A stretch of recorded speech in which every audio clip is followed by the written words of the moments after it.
You are watching Cold Fusion TV.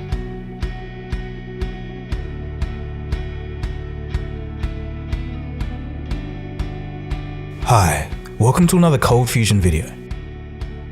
It's no secret that artificial intelligence is progressing rapidly. It seems like every couple of weeks, there's an unexpected development that takes people by surprise. It's starting to become clear that we're near the start of a new era that will include artificial intelligence. Those people that aren't paying attention are likely to be taken aback by the things that are going to be possible in a few years.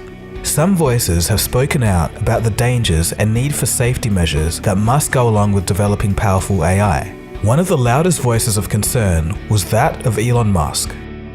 In a strange twist, Elon's non-profit artificial intelligence startup, which is called OpenAI, has just achieved a pretty remarkable feat. In this video, we'll take a look at what's going on. So what's the background story? Every year, the game developer Valve hosts a competition for expert players of the game Dota 2, a popular online multiplayer game. The competition hosts professional players from all around the world, all fighting for a $24 million grand prize. This year, there was a special guest competitor who wasn't human. It was an AI trained by the engineers of Elon Musk's startup, OpenAI. When put up one-on-one against one of the world's best players of Dota 2, a crowd favorite, Dendi, the artificial intelligence won. Even a year ago, nobody was sure if this kind of thing was possible. Dendi was surprised that an AI could outplay a human. He said that the AI, quote, felt like a human, but a little like something else, end quote. This feat was achieved with just 2 weeks of real-time learning by the AI. The engineers state that during this training period, it accumulated lifetimes of experience. They also state that the rules of Dota are so complicated that if you just wrote down pre-programmed rules and programmed some code to follow it, the end result wouldn't even be as good as an average player. The artificial intelligence was trained from scratch with no knowledge of the game. It played against itself over and over again until it had mastered the game. How on earth does a computer learn to play Dota? Yeah, so this bot is quite unlike any bot you've seen before. So we've coached it to learn just from playing against itself. So we didn't hard code in any strategy. We didn't have it learn from human experts. It's just from the very beginning, it just keeps playing against a copy of itself. It starts from complete randomness, and then it makes very small improvements, and eventually reaches the pro level. These are pro players. These are human brains. So you're just telling me this robot has failed so many times, it's actually better than professional Dota players?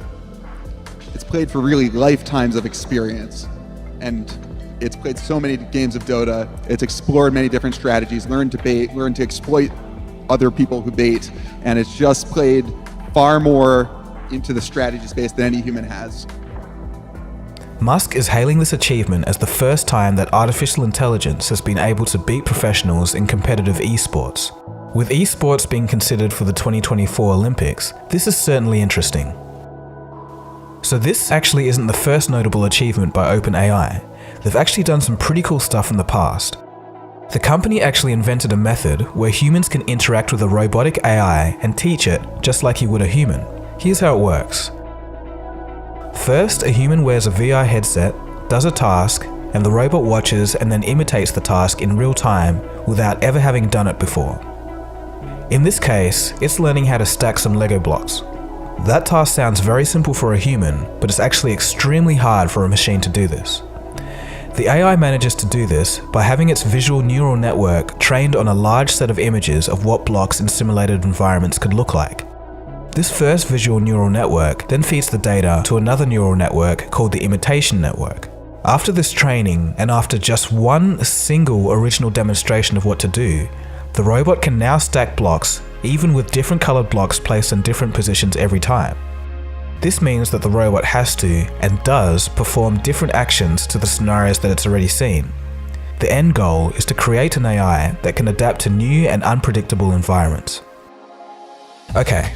Now, back to OpenAI's recent achievement. Elon has tweeted that his feat of beating some of the best Dota players in the world with an AI is a task much more complicated than chess or the board game Go. Now, I'm not so sure that I agree with Elon's statement that an esport is more complicated than Go. Chess? Yes, definitely. But Go? Perhaps not.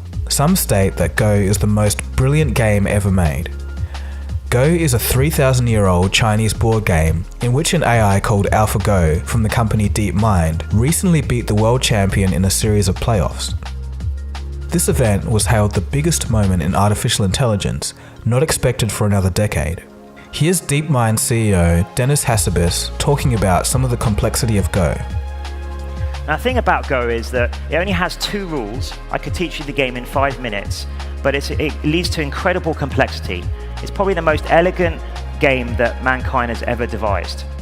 What happens in Asia, in Korea, in Japan, or in China, is if you show promise in the game of Go, well, at the age of sort of 5 or 6 or 7, you get taken out of normal school and you get put into Go school, where you study Go 12 hours a day, 7 days a week, with your peers, who are also trying to become professional Go players. So this is taken really seriously, and it's been like this for hundreds of years.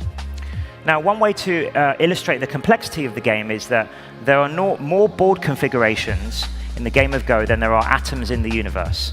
So there's no way that you can solve this game through brute force calculation. It's much too complex. Even if you took all the compute power in the world and you ran it for 1 million years, that wouldn't be enough compute power to calculate all the variations in Go. If children are literally pulled out of their school to spend half of their lives training to master this game, I can't really just dismiss it and say that Dota 2 is more complicated. Although, again, this could depend on your definition of complicated, but it's just something to think about. On the topic of DeepMind, I imagine that some of you would be interested in a few juicy updates about what DeepMind's AlphaGo is up to. Also, what has humanity learned from that moment when the Go world champion was defeated by an artificial intelligence? Well, while playing its winning match against the Go champion, AlphaGo played some very strange moves that ended up giving it the advantage to win the match.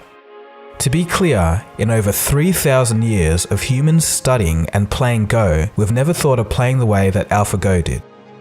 AlphaGo's moves have now been used in Go schools to train students and expand their way of thinking about how to play the game. And further to this, DeepMind plans on using the AlphaGo algorithm for more general purpose functions, as it shows great promise in its ability to learn. And I think of AI as this incredibly powerful tool that will augment human ingenuity and unlock our true potential. In fact, one way you can think about AI, and indeed AlphaGo, is I think of it as analogous to the Hubble telescope, a kind of ultimate tool to explore the universe. Of course, for Go players, AlphaGo was allowing them to explore their universe of the game of Go. And I think there are many other domains in the real world that suffer from this kind of combinatorial explosion that Go has. Now, obviously, as I said at the beginning, we test our systems on games because they're the most convenient way to develop our AI algorithms. But obviously, ultimately, we're not interested in just being good at games. We want to translate those algorithms into the real world and be useful and make huge impact on real-world situations. And one reason we believe we can do that is because we're building general-purpose learning systems. They're not being handcrafted for say, like chess.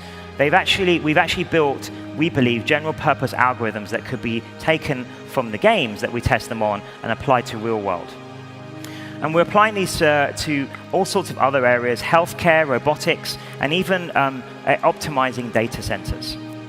So a variation of AlphaGo we took over last summer, and we applied it to Google's data centers, and we managed to save 15% of the power that was used in those data centers by controlling the cooling systems more efficiently.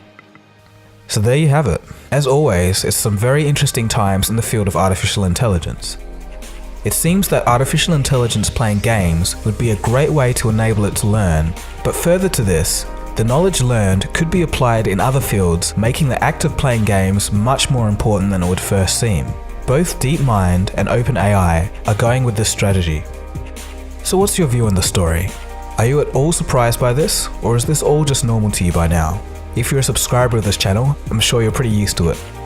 Anyway, that's the end of the video. Thanks so much for watching. If you've just stumbled across this channel, feel free to subscribe. This has been Dagogo, you've been watching Cold Fusion, and I'll see you again soon for the next video. Cheers guys, have a good one.